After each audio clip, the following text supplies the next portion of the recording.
ta. Among Dios Amahan, labing gamahanan, dalaygon kay Ginoo sa among mga kinabuhi. Lord, salamat sa mga pag-ampo nga giubanan mi nimo sa imong balaang espiritu. Lord God, salamat sa imong pagkiya, pagtabang na among napaabot among mga pag-ampo Ginoo. Hindi ka gabiyon, padayon ka Lord magagiya, balaang espiritu, mga panalangin, mag-andam ka sa matag usa Ginoo. Lord, imo nga Lord, ang imong pulong malabas sa matag usa ka namo Ginoo. Lord, amahan bisan ako Lord nga mga instrumento nini kagabion, ikaw magahari, magadumala sa akong pagpamulong Ginoo. Lord, isalig namo ang kinatibuk-an sa among paghisgot. Kaya wala kami mahimo kung wala ang imong tabang pagkusog Ginoo. Sa pangalan ni Ginoong Hesus. Amen. O amen. Okay mga igsoon, ang Kolosas Kapitulo 1, versikulo 15 paingon sa 20 sa RCPV version nagkanayon. Si Kristo mao ang dagway, mao ang makita nga dagway sa dili makita nga Dios. Siya ang kamagulangang anak ug labaw sa tanang binuhat. Kay pinaagi kaniya gibuhat sa Dios ang tanan nga adtua sa langit ug aniya sa yuta, makita ug dili makita, mga gahom nga espirituhanon, mga pamunuan, mga hari ug ang tanan nga nagmando. Gibuhat sa Dios ang tanan, pinaagi kaniya ug alang kaniya. Diha na siya sa wala pabuhata ang tanang butang ug diha kaniya ang tanan na nahugpong. Siya ang ulo sa simbahan nga mao ang iyang lawas. Siya ang sinugdan, siya unang gibanaw sa Dios. Kay mao'y pagbuot sa Dios nga ang anak makabaton sa bug-os nga kinaiya sa Dios. Busa pinaagi sa anak gipasiguli sa Dios ngadto sa iyang kawalingon ang tanang butang na sa langit ug sa yuta. Nagigdayad ang Dios pinaagi sa dugo sa iyang anak didto sa cross. So kana ang atong pagahisgutan niining kagabhion mga igsoon kini sulat ni Apostol Pablo gilamdagan sa Balaang Espiritu kuan siya nagkikumbati na sa mga sayop nga pagtulunan mahitungod kang Ginoong Hesus. Murag dinhi sa atong pagahisgutan karon, grabe ang pagpadayag kung kinsa gayod si Ginoong Hesus, no? Ipaila-ila, pailhon gitag samot, no? Pailhon tag samot, no? Sa makananayon nato pagtan-aw sa Bible, makaabot kita dinhi dapita sa Kolosas 1 nga naghisgot mahitungod unsa kinsa si Ginoong Hesus. So ato kining giuluhan og Kristo Hesus labaw sa tanan. Kristo Hesus labaw sa tanan. Una nga punto kay siya manluluwas. No? Kung atong balikan ang verse 13 ug 14 gimension diha, no? Kay giluwas kita niya gikan sa gahom sa kangitngit ug gidala ngadto sa gingharian sa iyang hinigugmang anak nga mo'y naglukat kanato ug nagpasaylo sa atong mga sala, no? Kanunay gid nato ipalabas ang gospel, ang maayong balita, ang pagkamanuluwas ni Kristo Jesus sa atong kinabuhi, no? Napabuday lain nga manuluwas, wala na, no? Ang buhat 4:12 dinis kalibutan, wala na lain ngalan nga ipadala ang Dios nga muluwas sa mga sala sa mga tao. Ang ngalan nila ni Ginoong Hesus. Napabuday lain nga dalan, napabuday lain nga kamaturan, napabuday lain nga kinabuhi nga mabatunan kundi ang Kristo Jesus, no? Ang iyang pulong nagkanayon sa Juan 14:6, no? Siya ang dalan, ang kamatuoran ug ang kinabuhi. Walay makaadto sa mahan kundi pinaagi kang Jesus, no? Ingana siya kalabaw kay siya makaluwas, siya manluluwas, no? Padayan ta nga mo magkikonektar, no? Na diha kaniya nga gahom may gahom aron kita magkinabuhi nga duol sa Dios mga igsoon. Di na kay nato tas-on ang mahitungod sa pagkamanluluwas ni Kristo Jesus, no? Kay sige na hisgot ni ana o ato nang gilakbitan karon. Klaro naman na sa ato karon ang ikaduha ang pagkalabaw sa tanan ni Kristo Jesus kay siya Dios, no? Kinahanglan kita masiran na tani, no? Nga kani nga si Jesus Dios, no? Wala na dapat question pa, no? Nga Basi no ngunay mo sulti sa tuwa no na maabot ba puntag magduha-duha no ang verse 15, si Kristo mao ang makita nga dagway sa dili makita nga Dios. Ang 19 anak gisuportahan kay maoy pagbuot sa Dios nga ang anak makabaton sa bugos nga kinaiya sa Dios no. Kristo manluluwas uh, uh, anointed one, Messiah, the Lord God is our salvation.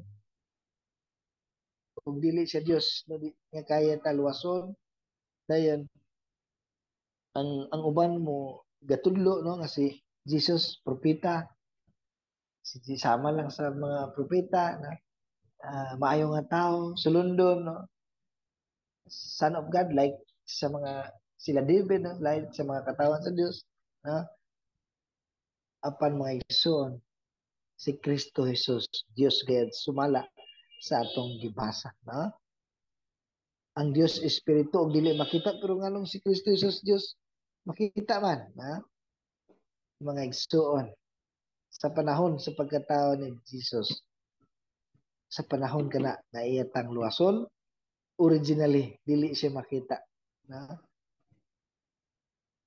ang Juan 1 no mas nagsuporta may tungod ni Ginoong Hesus no so wala pa'y nabuhat bisan unsa ang pulong diha na ang pulong uban sa Dios ug ang pulong Dios ug ang pulong nahimong tao ug mipuyo uban kanato sa verse 14 di ba kinsa man na siya nga nahimong uh, tao nga nakauban sa mga katawhan na mga uh, yung mga disipulo no na tao siya kay gikinahanglan man no kinahanglan man nga naay silutan nga perpekto aron mo ipahamtangan sa silot no yung pinaagi kaniya diya lang matagbaw ang hukom ug hustisya sa Dios diya pud mapakita ang iyang paghigugma sa mga tao no wala may perpekto kanato no muna nga si Jesus Christ kinahanglan mo naog alang sa atong kaluwasan no? Siya ang magantos para kita masulbad para kita manat guilty sa tungod sa daghan nga sala tungod sa atong pagkamansana no sulbad na ang kaso nanay ni angko nanay ni dupa no imbes kita ang pahamtangan sa makalalisang nga silot kapungot sa Dios no? Ilabihan ka makasala ang tao dili matukip nang grabe gyud ang silot nga maangkon apan kana tanan nasulbad na tungod sa gibuhat ni Ginoong Hesus nasabtan na nato kana kung ngano nga si Kristo nagpakita bisan siya Dios man ka ang Dios dili makita apan tungod siyang kaluoy gugma o grasya kailangan gid siya magpakita magparamdam magpasinati manghimasok sa atong sitwasyon no sama ba sa ginikanan nga tuwa sa abroad no tungod sa iyang pag-abroad di na niya magabayan sa insakto iyang mga anak no nahitong pawak na sa kalautan no aron dili malabian kinahanglan nga mauli siya ug iyang alalayan iyang amamahon iyang tambagan no aron no aron dili mapasagdan aron dili mahitong pawak samot ngadto sa kadautan no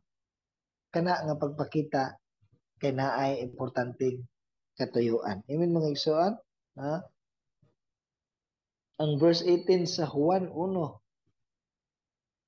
18 wala pa kay tao nga nakita sa Dios ang bugtong anak nga Dios no nga pinangga kayo samahan nga mo'y nagpaila kaniya wala pa may tao nga buhi nga nakita sa Dios mamatay magyud ang mga tao no ganit si Moses naghangyo siya show me your glory no? Pakita ako sa imong himaya ang himaya nga gusto makita niya ang Dios no apan mga igsoon giingnan siya sa Dios no dili ka makita sa akong naong kay walay tao nga makita kana ka magpabiling buhi ha? Ang iyang nakita likod lang ang gi-allow sa Dios likod lang pero si Felipe gusto siya makita sa Dios amahan ha apan ingon si Ginoong Hesus igo na no nga nakita ko ninyo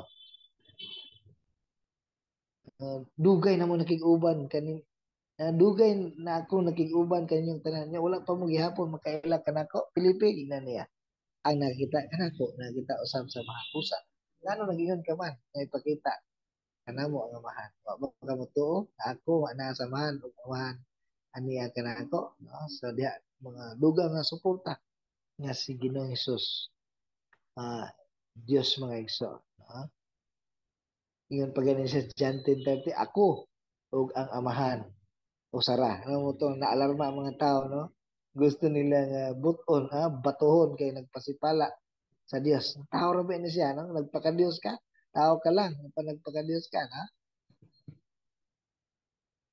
siya no ug ang amahan usara dili pasabot no nga si Jesus mao po ng Father si Jesus mao po ng Son no na ang amahan usara pasabot one God in unity no usa nga katuyuan no usa ang ilang pagka-Dios panaan tulo ka personahe no? Na ang amahan ang anak ug ang balaang espiritu pero sila isa lang ka Dios no one in unity no tao ka lang ang panagpaka-Diyos nang gusto siya batuan pero ang Biblia siya gayon ang giila nga exact representation of God ang gahom otoridad na niya busa dapat angayan no tuuhan tumanon simbahon alagaran ug sa kwan pa na i-accommodate og tarong no the same form and likeness of the original no?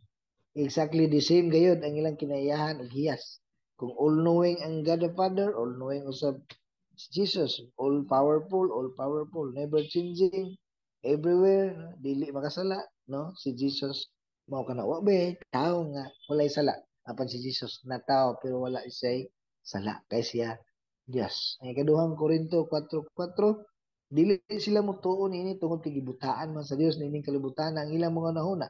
Busa dili sila makakita sa kahayag sa maayong balita mahitungod sa himaya ni Kristo nga mao ang sibo nga dagway sa Dios. Baliko nako, sibo nga dagway sa Dios. Kung naay fake, naay imitation na dili siya matawag no nga imitation lang, original gayud siya no. Ang uban na direkta ra mi sa amahan no. Kung wala may makadirekta sa amahan, kung dili moagi kang Jesus. Moagi man kang Jesus tanan ha ang motor mi sa mga dili sa anak ang mahitabuan na dili ug dili gyud nila maailahan o makaplagan ang amahan no? Ang dili mo tuo ni Jesus ang mahitabo matinunglo na hinuon no matinunglo ang mga suporta na sa Galacia 1:9 na sa ikaduhang Juan 1:10 no wala sila magtagad no wala sila motuo sa giwali nga dala sa gospel no ang gospel si Jesus Christ man ang gisgutan niya no gusto nila makita masinati ang Dios pero di sila mutuo mudawat ni Jesus walay pulos ang ilang tanang pagtuon mga pag-search pag-study no kay si Jesus lang ang muabli ug mubuhi sa espirituhanong panabot nagawas kang Jesus magpabilin ang tao nga spiritually dead spiritually blind spiritually broken spiritually layo o kaaway sa Dios. No? Ang verse 19 kay mao'y pagbuot sa Dios nga ang anak makabaton sa bugos nga kinaiya sa Dios. Pagbuot sa Dios, amahan, no? Ang bugos nga kinaiya sa Dios, no? Ang kinatibuk-an, ang gahom, ang kahigpitan, ang kinaiya. Pero ang tawhanon, umusupak din, no?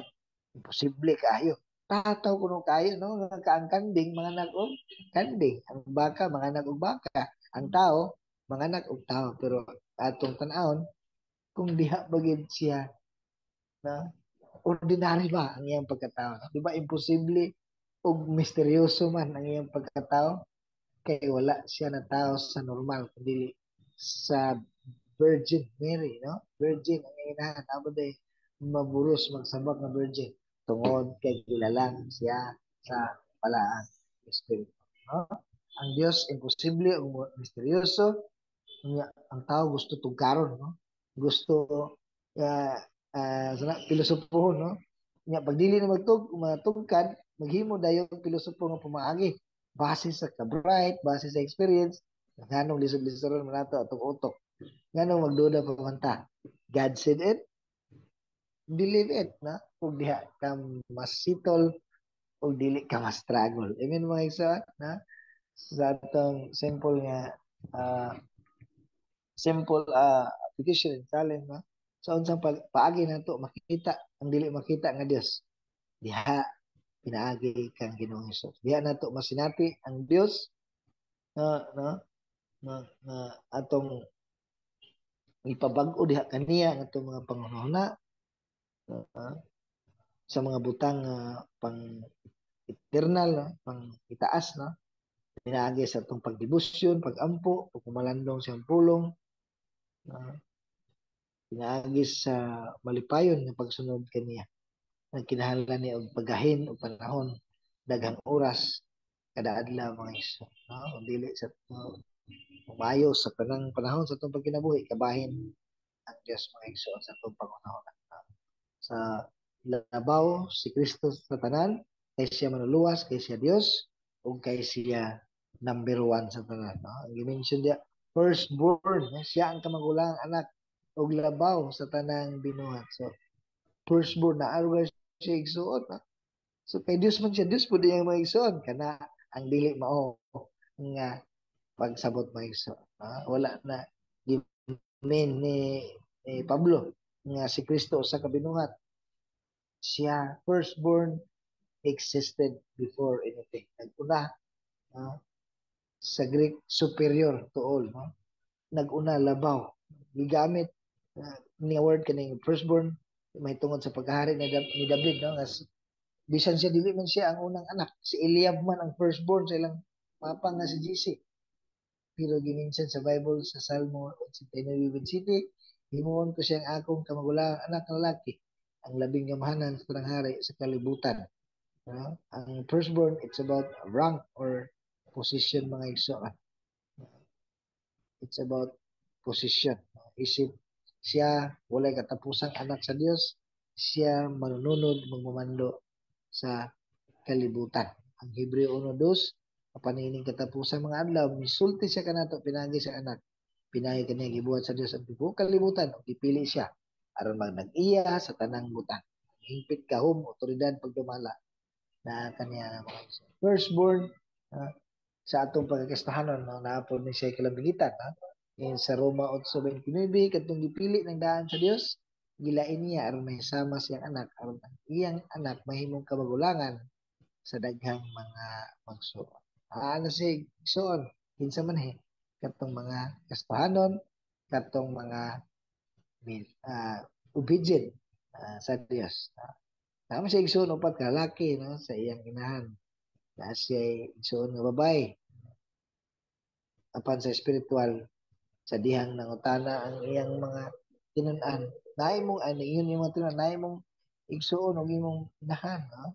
Iyon siya. Ang akong mga igsuon, ang akong inahan, kadtong na kadtong mamati sa pulong sa Dios magtuman ni siya ang kamagulangan nato no sa salida di ba kay sa Juan 1:12 ang midawat umisalig kang Ginoong Hesus gitagan og katungod nga mahimong anak sa Dios no na sa salida bro ang itawag atong bata atong salida sa unang Santino kung kadumdum mga igsoon na bro ang itawag sa ilang gisimba nga Ginoo no igsuon no napoy pagkatinuod no nga bro or igsuon nato si Jesus sa pero sa Isaiah 9:6 naisgutan po diha nga siya gitawag og amahan hangtod sa kahangturan no napoy moingon ng Papa Jesus no pero kanato mga ang kanato mga igsoon mas gipili nato nga Lord Jesus no kay siya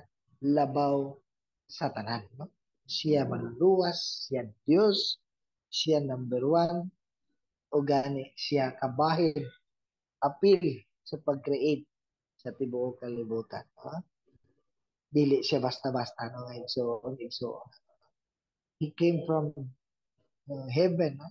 Gilalang siya sa Holy Spirit dili siya sama kanato gikan sa abog no hulma no? Siya manluluwas creator labaw sa tanan no? Ang uban mo nang tungod sa kalabaw sa Ginoo nga ilang panabot no gimuan lang tag-as kay nga mga monumento mga habog kaayo no na kay aron pag ila nga labaw gid kaayo si Jesus no sa ako po sa una na ako yung mga Kuan akong ibutang sa taas ng Ginoo na ko sa una akong ibutang sa habog kay halang doon man ka ang Ginoo. Labaw man ka siya doon. Sumunod muna ako pagsabot sa una pero sa karon lahi ang atong pag-ila, pagsabot, no? Ang pagpataas sa Ginoo mao ang pagpaubos na to pagsimba ato siyang parion sa atong mga kinabuhi. No? Amen mga igsoon. Sa firstborn karon siya pod ang nag-una kay siya ang unang gibanhaw. No, daghan namang gibanhaw. So wala pa si Jesus, na pero ang pasabot nini mga igsoon, di na ko malimtan na mention sa atong dati nga pastor sa una kini yang giingon nga NTDA na unang gibanhaw. Uh, unang gibanhaw nga dili na mamatay pag-usap. NTDA, never to die again. Never to die again.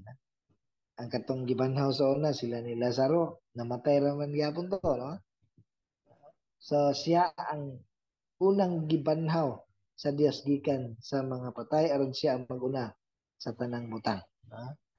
Ang 1 Corinthians 15:20 apan ang tinuod mao nga gibanhaw si Kristo isip garantiya nga kadtong nangamatay banhaw usab. So sa kana nga punto, no, kana maghatag ka na itong paglaom nga si Kristo nga unang gibanhaw wala na mamatay pag-usab kita makaangkon usab ni ang kinabuhing walay katapusan sa tanan nga nagtuo kang Kristo Jesus, no? Mao na naghatag ka na itong bulahan nga paglaom, no?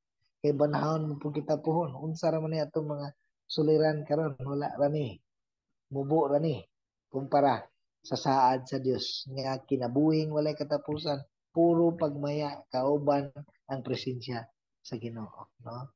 Ang uban mga matay wala man nabanhaw, no? Katong ilang giilang nga mga Ginoo Dios, no? Mga matay ang ilang giilang nga founder, no? Nga ilang gituon nga luwas wala man nabanhaw, so walay paglaom ang ilang gituhan. Siya number one usab kay siya ang ulo sa simbahan, no? Ang simbahan, uh, kita ang katawhan nga magtotoo ni Jesus Christ. Ulo na to si Jesus Christ, siya ang utak, siya ang pakana sa lahat, no, sa atong ministry, no, sa iya ning ministry kabahin ta, workers ta, servant ta. Pag may problema mo nang sa iya ta musango kung sa itong angay buhaton mo sa iya ta muhangat di na to ang kuno di na to suluhon di ta magpaka-bright na kay ang atong di ta ka abot, no, sa spiritual na mga panabot, no, pada ampo paminaw sa pulong sa Ginoo diha musibo mo align ang iyang pulong dili na to labaron ang atong mga ulo kay diha ta maluya diha ta ma-burn out diha mawala ang atong gana kung kita ang pasalig-salig sa atong kagalingan no bisag unsa pa tayo nahuman, no, ang Dios ang kulang lang madulungog na to ang Dios na relax lang na ako'y mag-igo buhata lang akong gisangon sa buhata lang ako na mag-igo sa mga problema nga atubang diha sa ministry, no?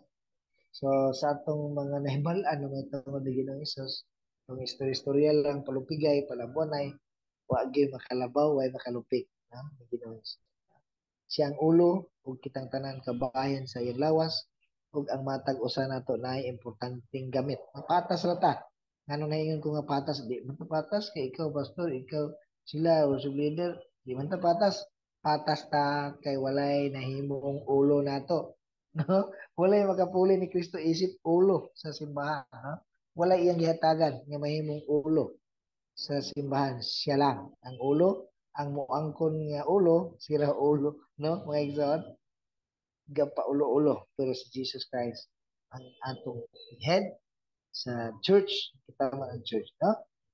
So, ang sunod nga mas ipaklaro ato lang nalakbitan ka ganina, kinsa si Ginoong Hesus, siya creator, no? Magbubuhat. Creator. Kay pinaagi kaniya gibuhat sa Dios ang tanan nga tuwa sa langit ug aniya sa yuta makita ug dili makita mga gaho mga espirituhanon mga pamunuan mga hari ang tanan nga nagmando gibuhat sa Dios ang tanan pinaagi kaniya ug alang kaniya so dire gi-prove ni Pablo, no, ang pagka creator ni Ginoong Jesus. Jesus was there with God in the creation of the universe. Sa diyang moingon ang Ginoo iyang ipamulong mutungha ang kahayag, mutungha ang sa tanan nga pagpamulong niya, di ba? Ang John 1 gingan dito, in the beginning was the word, na ang word, the word was with God and the word was God, and the word become flesh. Diya na to masayran, no? Na naa na sa Ginoong Hesus. Pulong, siya ang pulong kung nahimong tao. Siya din ang may na Ginoo buhaton nato. So we will make so kada minsan na naa siya kauban sa paghimo. Kung kana kabahin si Ginoong Hesus ug ang Holy Spirit na adto ibabaw sa katubigan, no? Na dili lang siya manununod sa mga butang sa Dios kundi gibuhat usab niya ang kalibutan, no? Sa siya nagakontrolar bisan sa kinaiyahan, bisan sa weather, no? Pag ingon niya, pag nagkaratol na ang mga tao, ingnan na niya ang kuan hunong, be still, hunong ang unos, no? Gani bisan ang isda sa kadagatan, kontrolado ya po niya na sa dihang sa dihang na isugo niya nga kuan kanang i-area ninyo diha. Anad na sila panagat, pero wala kuha. Sa dihang naay sulod pud sa isda nga naa dito ang pambayad sa ilang sa ito buwis na sa mga igsoon, no? Hindi kaya niya mubanhaw ang patay, no?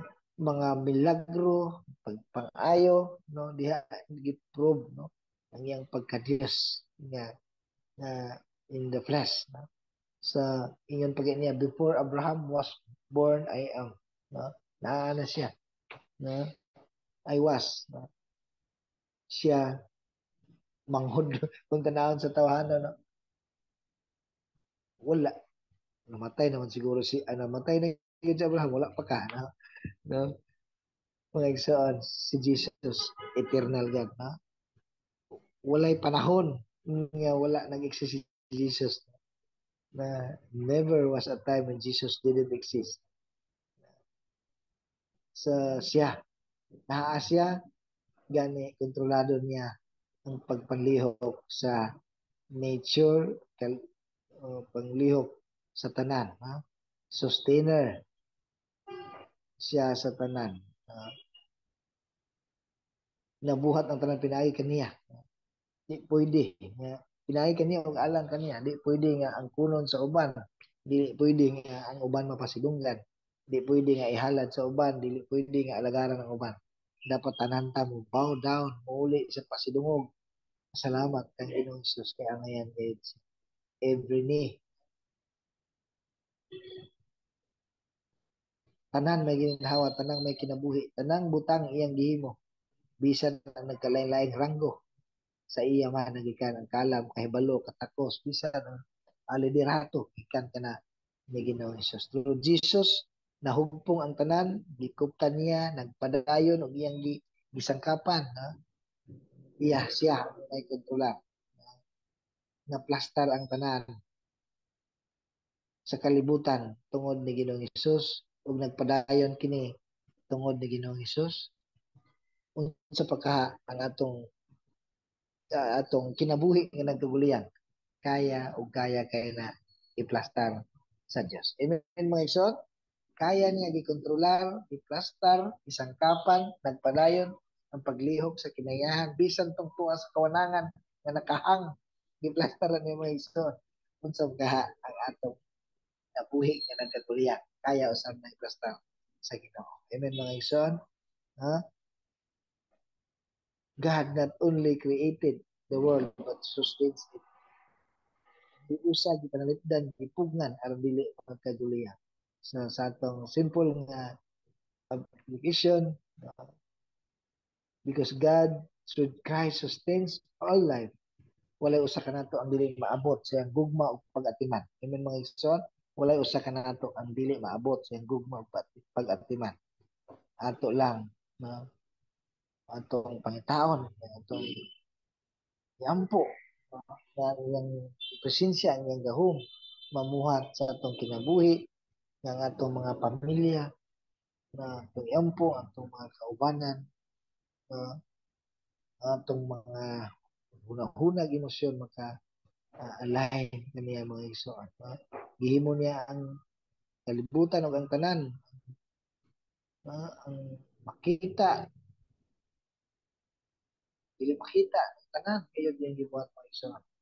Para makita ang iyang himaya, ang iyang katahom, ang iyang kahalangdon, ug ang iyang pagagamhanan. Ang kaanindot, kahapsay sa kinayahan, makahingang ha, makatingala. Wow, no, grabe. Ingana, maka-amaze ang atong Ginoong Hesus Kristo. Kabahin siya, usa siya. Ha? Part of the Trinity. Jesus Christ, siya, labaw sa tanan, siya manluluwas siya Dios, siya number one, siya magbubuhat ug siya ay nagpasiguli sa tanan. Siya ay nagpasiguli. Dili lang kanato ng mga gustuhan ng pagdili ang tanang butang.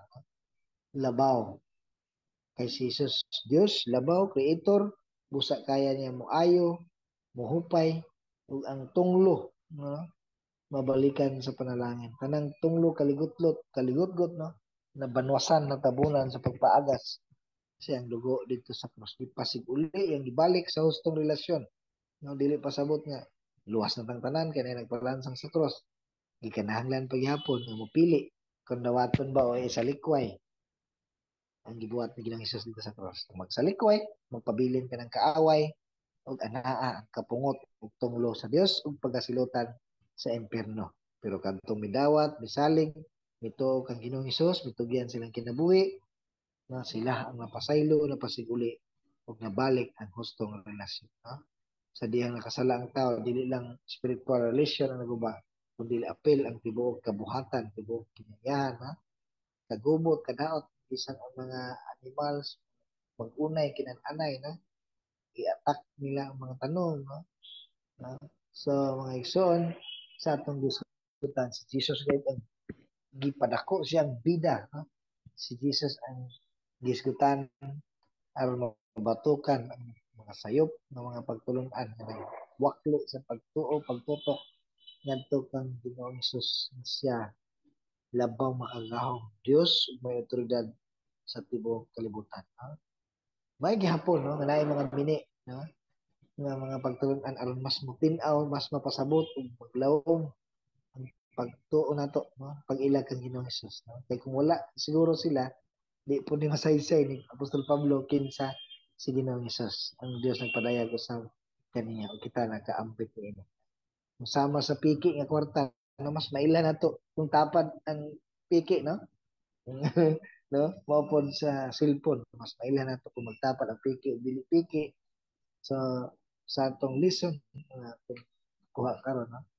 Magpasalamat gihapon ta sa Ginoo kung naay mga mindi kay madasig ta og dili magkumpiyansa dili magampo ta ug ang Dios magapasabot magpaila magpadayag sa iyang pagkasiya ngayon labi na sa atong verse nga gisgutan no? Si Jesus Dios labaw creator ug siya nagpasiguli kanato kaya ta niya usbon hawason luwason ayuhon tagaan sa atong mga panginahanglan proteksyon unsa may problema nga bugat nga gipas-an ingon niya duol kamo kanako tanan nga gigapuyan o gibugatan siyang gipas-an kay makarelax mo papawalayan mo no ato lang padayon ta constantly communicate sa Dios di astong pag-ampo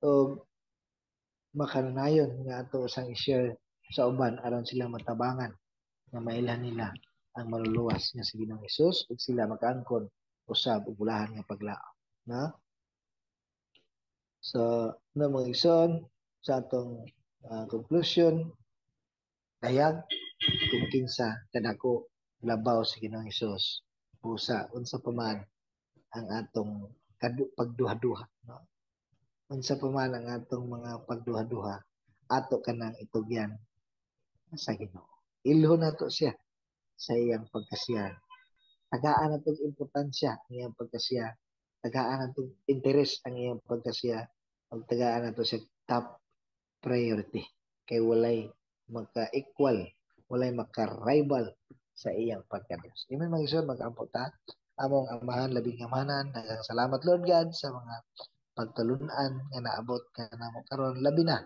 may tungod sa pinaka-importante kaayo nga mao si Ginoong Hesus. Nga among siya ang among ang kamaturan, siya ang dalan, siya ang among kinabuhi. Lord, salamat kayo sa kamaturan kinsa sa Ginoong Hesus. Tabangi kami nga dili mo tipas, tabangi kami nga dili maanod sa mga pagtulunan, sa mga sirkumstansya, ug padayon ang among pagtutok kaniya bisan unsay dangatan. Kaya nasayod kami nga ang ikaw, nga among Dios, si Ginoong Hesus, dili gayud mo pasagad ka na. Salamat kay sa imong pulong, balang espiritu magapahinumdum ka nga amo kining ma-apply sa among pagkinabuhi nining kalibutan. Sa pangalan ni Ginoong Hesus, Amen. O Amen. Dalay ko ng Diyos mo isa.